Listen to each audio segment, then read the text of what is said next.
এখনো যদি দুনিয়ায় মানুষ না থাকতো এই দুনিয়াটা থাকতো না রে ভাই। পুলিশের মধ্যে যদি ভালো মানুষ না থাকতো তাহলে পুলিশের ওইটা চলতো না। র‍্যাবের মধ্যে যদি ভালো মানুষ না থাকতো তাহলে র‍্যাব চলতো না। যদি মুসলমানদের মধ্যে ভালো মানুষ না থাকতো তাহলে কিন্তু আল্লাহ এতদিন মুসলমানের অস্তিত্ব রাখতো না। অবশ্য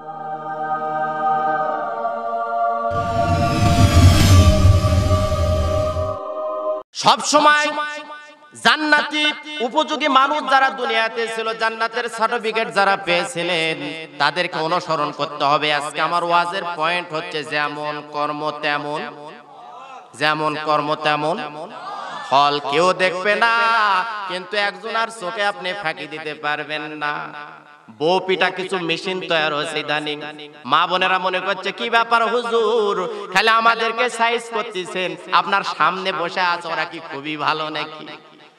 দোষ লাগে না, ঘাট লাগে না, ও একটা লাঠি আলাদা করে থুছে, কথা কোলেই পিটন, কথা কয় হয় না। এটা কিন্তু আল্লাহ রাসূলের আচরণ ছিল না, এটা কিন্তু স্বভাব ছিল না, এটা কিন্তু তার চরিত্রের মধ্যে ছিল না। যদি পিটেন তাহলে মেসাক চিনেন?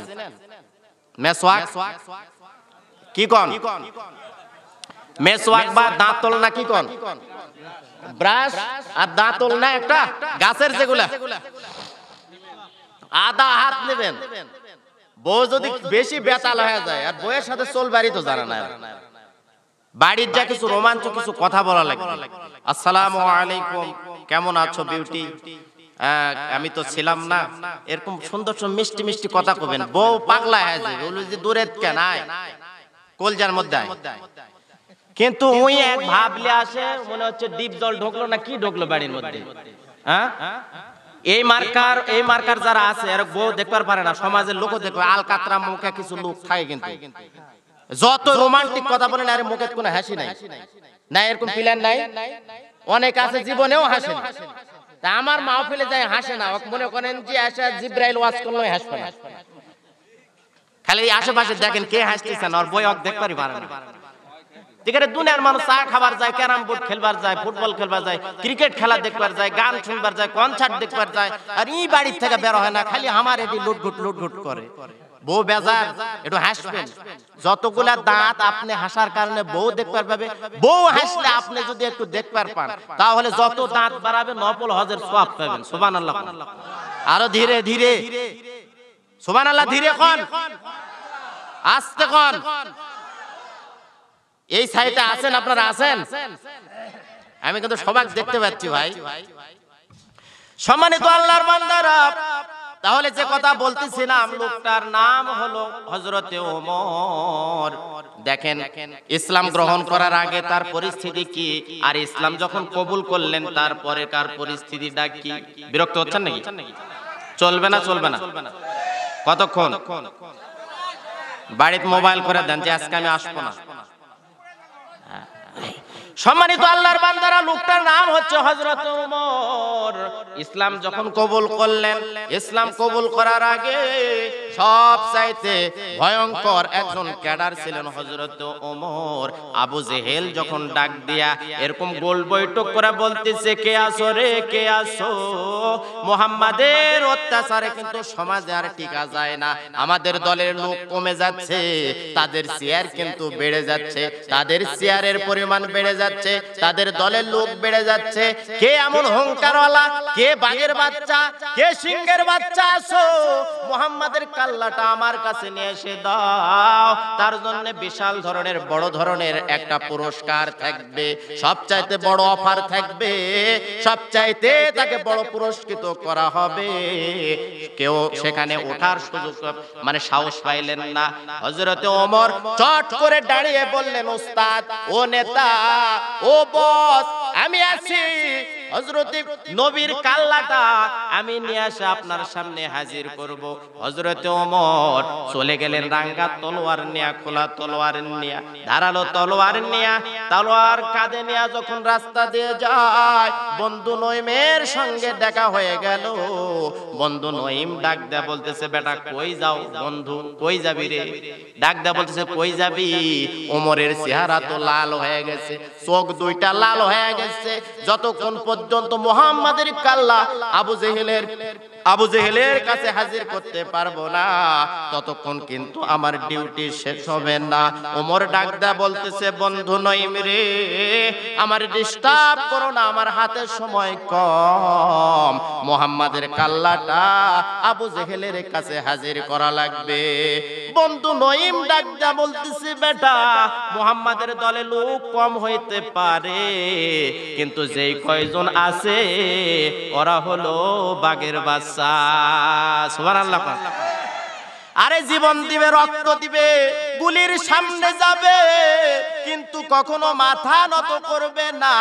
আর তোমার দলে যারা আছে, নারী তাকবীর দেওয়ার সাথে সাথে বইয়ের আঁচলের থেকে আর বাড়ায় না, ঠিক না? কিন্তু মুহাম্মাদের কাছে যেই 4-5 জন আছে, ওরা সব সময় বইয়ের কাছ থেকে বিদায় নেওয়া আছে, সন্তানের কাছ থেকে বিদায় নেওয়া আছে, নবীর মহব্বতে তারা জীবন দিতে পারে। তারা কিন্তু ডেগারের সামনে যাবে, পিস্তলের সামনে যাবে, রিমান্ডে যাবে, ফাঁসির মঞ্চে যাবে, বছরের পর বছর ধরে জেলখানায় থাকবে, কিন্তু একটা মুহূর্তের জন্য ইসলাম বিরোধী, কুরআন বিরোধী, রাম বাম, তেলাপোকা, উই পোকা, শোলা আর দিলদার মার্কা, টেলিসামাজ মার্কা, যত চামচিকা মার্কা যত নেতা আছে, এদের কাছে কিন্তু একটা মুহূর্তের জন্য মাথা নত করবে না।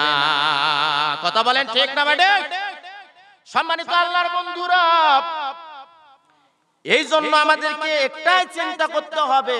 হযরত ওমর যখন রাস্তা দেয়া যায়, বলতেছে, বন্ধু আমার ডিস্টার্ব করিস না রে, ডিস্টার্ব করিস না, সময় হাতে নাই, সময় খুব কম।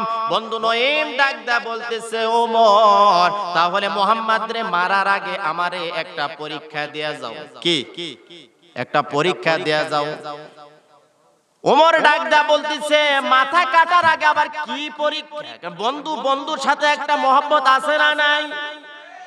বলতেছে, বন্ধু নঈম ডাক দা বলতেছে, ওমর, তোমার চেহারার পরিস্থিতি দেখে মনে হচ্ছে জীবনের সর্বশ্রেষ্ঠ রাগ আজকে তোমার ভিতরে, কিন্তু ছোট্ট একটা পরীক্ষা দিতে হবে। হযরত ওমর ডাক দা বলতেছে, কি পরীক্ষা? বলতেছে, ওই যে ছাগল ছানা, ছাগলের বাচ্চাটা, ওইটা আমার একটু ধরে আমার কাছে জমা দাও। কি দাও? জমা দাও। দেখেন যে ছাগলে টানবেন একদিকে, যাবে অন্যদিকে। কয়েকদিন আগে এক মুরব্বী 4-5টা ছাগল, বলছে, বাজান এই সময় আসা আপনি এগুলা পালতেছেন কারণ? তো বলছে, বাবা কি করব, সালপাল কয়েকটা ওরা বউ ছাড়লে আমাকে ভিন্ন করে দিচ্ছে, কেউ বাধা দিতে পারতো না। ওই বৃদ্ধ লোকটা যতক্ষণ আমার সঙ্গে কথা বলেছে, চোখের পানি ছেড়ে দিয়া কথা বলেছে, আমি এই কথাটা বোঝানোর জন্য এই পয়েন্টে এসেছি যে ছাগল কাউরে কথা কিন্তু শুনে না, ঠিক কিনা? মুরব্বি একদিকে নিয়ে যায়, ছাগলটা কিন্তু আরেকদিকে পাক মারে। 2-3টা ছাগলে যেমন ঘিরা নিয়েছে, এক সময় দেখা যাচ্ছে মুরব্বি আর সামনের দিকে ধাপ উঠাইতে পারে না। হয়তো আপনারা মনে করবেন যে হুজুর, এখনো কি মানুষের মতো মানুষ আছে নাকি? এখনো যদি দুনিয়ায় মানুষ না থাকতো, এই দুনিয়াটা থাকতো না রে ভাই। পুলিশের মধ্যে যদি ভালো মানুষ না থাকতো, তাহলে পুলিশের ওইটা চলতো না। র‍্যাবের মধ্যে যদি ভালো মানুষ না থাকতো, তাহলে র‍্যাব চলতো না। যদি মুসলমানদের মধ্যে ভালো মানুষ না থাকতো, তাহলে কিন্তু আল্লাহ এতদিন মুসলমানের অস্তিত্ব রাখতো না। অবশ্যই ভালো মানুষ আছে। আমি ওই মুরব্বিকে একটু দূরে আগে দিয়ে আসলাম। এগারা দিয়ে আসার পরে মুরব্বি কিন্তু আমার দিকে অনেক দীর্ঘক্ষণ ধরে তাকায় থাকলো। আহারে, এমন সন্তান যদি আমার একটা থাকতো, এই শীতের সময় হাজার হাজার টাকার কম্বল তারা গায়ে দিয়ে আরামে ঘুমায়, আর আমি পাতলা একটা কম্বল দিয়া তাও মানুষের দান করেছে, ওই কম্বল গায়ে দিয়া সারাটা রাত আমি ঘুমাইতে পারি না। আমি যেটা বুঝাইতে চাচ্ছিলাম ভাই, ছাগল কিন্তু মানুষের কথা শোনে না, গরু কিন্তু মানুষের কথা শোনে না। যখন বলেছে ওমর, বন্ধু নঈম যখন ডাক দা বলতিছে, ওমর ওই ছাগলের বাচ্চাটা আমার কাছে একটু এনে দাও। ওমর বলতিছে যে আমার মতো লোক যখন আমি রাস্তা দিয়ে হেঁটে যাই, মানুষগুলো ভয়ে থরথর করে কাঁপে। আমি ওমরের কথা শুনলে বাঘ আর বকরি এক জায়গায় কিন্তু পানি খায়। আমি ওমর যা বলি তাই হয়। আমি যদি কোনো মানুষকে বলি এটা রাত না এটা দিন, তখন ওই লোক ভয়ে বলে ঠিক আছে হুজুর এটা দিন। সেই উমরের কাছে একটা ছাগলের বাচ্চা ধরার পরীক্ষা, এটা কি খুব বড় ব্যাপার হতে পারে নাকি? তলোয়ারটা রাখার পরে চট করে যখন ধরতে যায়, ডান দিকে যায় যখন ছাগলের ছানাটা বাম দিকে দৌড় মারে, বাম দিকে যখন যায় তখন পিছন দিকে দৌড় মারে, পিছন দিকে যখন যায় তখন সামনের দিকে দৌড় মারে।